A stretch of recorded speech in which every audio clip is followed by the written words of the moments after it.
If you've ever thought about a poop hit the fan scenario or apocalypse or zombie invasion, you've probably thought about bartering.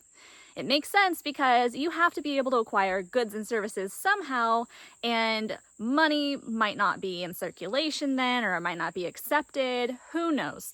But having a good or a skill, like a service, in your arsenal is very important when it comes to receiving other goods and services. It's so that you can trade. Bartering. Now, my husband and I have done quite a lot of bartering over the last decade, and I have found that there are some things that are more valuable and some things that are less valuable, and really, sometimes those things don't always stay valuable or less valuable. It really depends on the context of what's going on around you. Take, for example, when COVID happened, toilet paper, who would have seen that coming? But toilet paper was the #1 in-demand item of the time. Other things were baby formula, diapers, things like that just were flying off the shelves. And those things, I guess you could predict toilet paper or diapers, but I never would have predicted it would have been the thing. And that really is why you need to have your eggs in multiple baskets. You can't just rely on the 3 oldies but goodies: alcohol, coffee, and ammunition. Those are good things, but I think we need to dive a little bit deeper into the world of bartering. So I brought some things with me that I have made myself because I do want you to focus on what can you actually provide as a good so that you can barter with other people. Here's the thing. The more in demand, the more specialty your item is, the more likely you're going to have success bartering with other people. I also have a list of items that you could potentially think about bartering if that time ever were to happen, and I would suggest that you actually start putting that into practice right now. And finally, I'm going to talk about the #1 thing that I think people don't talk about when it comes to bartering, and that is to come. So first, let me show you some of the items that I've learned to make myself, and we'll talk about those. #1 is sugar. This is vanilla sugar. And even though a ton of people love sweets, sugar is a very popular item right now because everybody loves to bake. And having a specialty sugar, something especially that smells as wonderful as vanilla sugar, is something that will set you apart from other people trying to barter sugar too. The problem with this is that when it comes to a very dire situation, people probably aren't going to be baking a whole lot.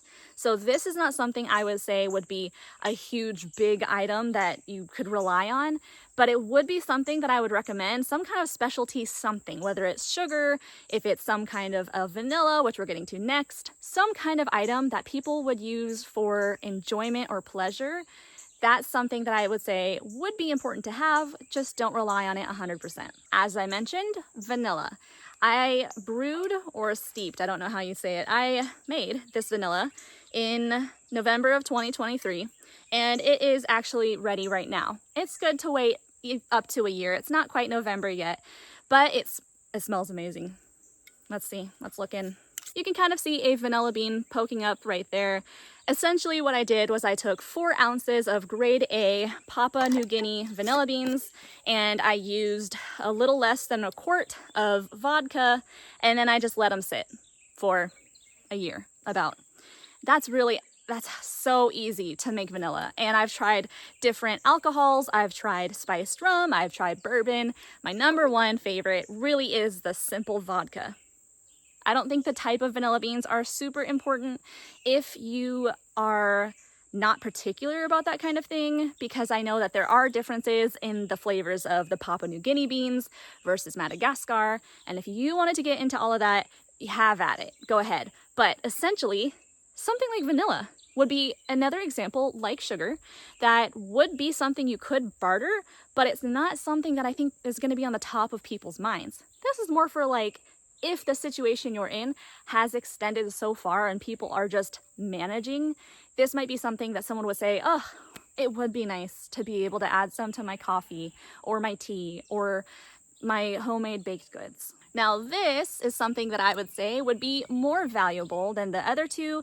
It actually costs less to make it, and more people would want it, and that is a hot cocoa mix.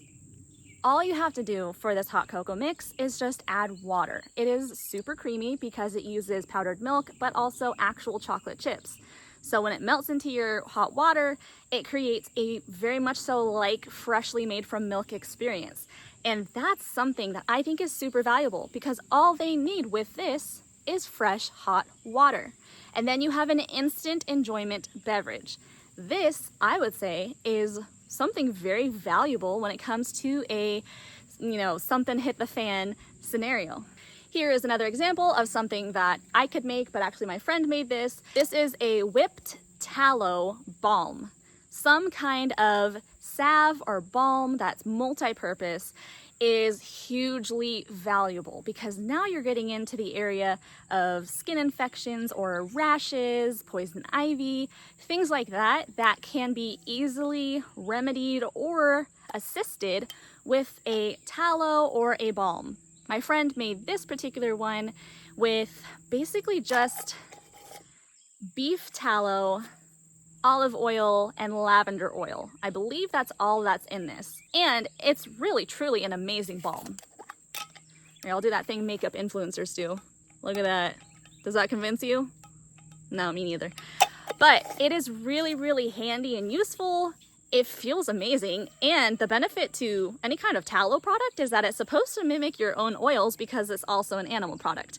But I make a salve and I have another friend who makes a salve that uses different kinds of olive oils, shea butter, all that good stuff. So as long as you can have some kind of a salve type thing that you make and you use and you currently barter, then you'll actually get people knowing about your product, talking about your product, and then you might actually have more success when it comes time for them to need it in the future. Now, the last thing that I personally have made, and my friend who made the tallow made this with me, is soap.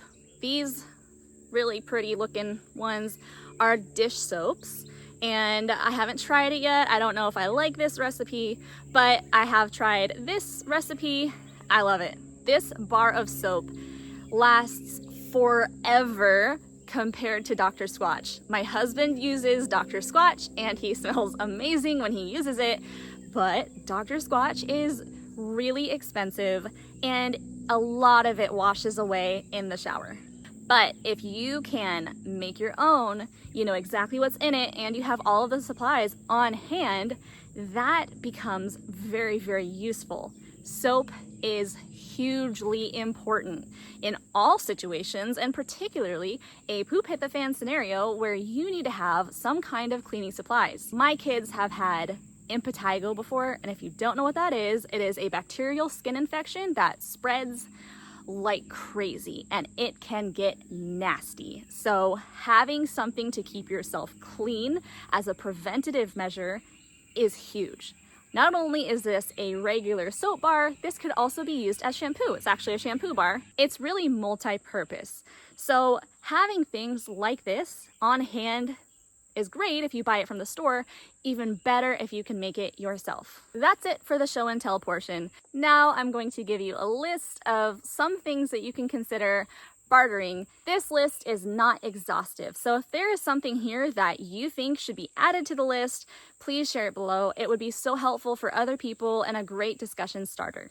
Alcohol, coffee, ammo, spices, toilet paper, candy, canned food, duct tape, salt, tea, tools, water, baking soda and vinegar, first aid / medication / medical supplies, fuel, batteries, cigarettes, seeds, water filters, cleaning products, soap, condoms, drink mixes, tarps, ropes and bungee cords, firewood, lotion and chapstick, cloth diapers, candles, books or games or cards, feminine products, and reusable really is best. I put cloth diapers. Disposable diapers are really good too, but really cloth lasts longer. If any kind of humidity gets into a disposable diaper, it doesn't ruin it, but it does actually, at least in my area, soak up the humidity in the air around it. So you have to keep those really, really well sealed. Cloth diapers, I think, are more valuable to people in a poop hit the fan scenario because they can reuse them and they won't ever need to have them have to acquire them ever again. The same thing with feminine products. So I'm talking about pads, tampons, that kind of stuff. Most of my audience is male, so you probably wouldn't think about that unless you have a wife or daughters.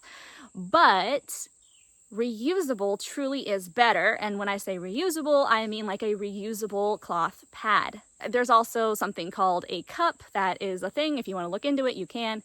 But I think more people are more accustomed to using the pads. I make those as well, and I sold them when I had my sewing business. And I think that it is very, very important to have things like that on hand.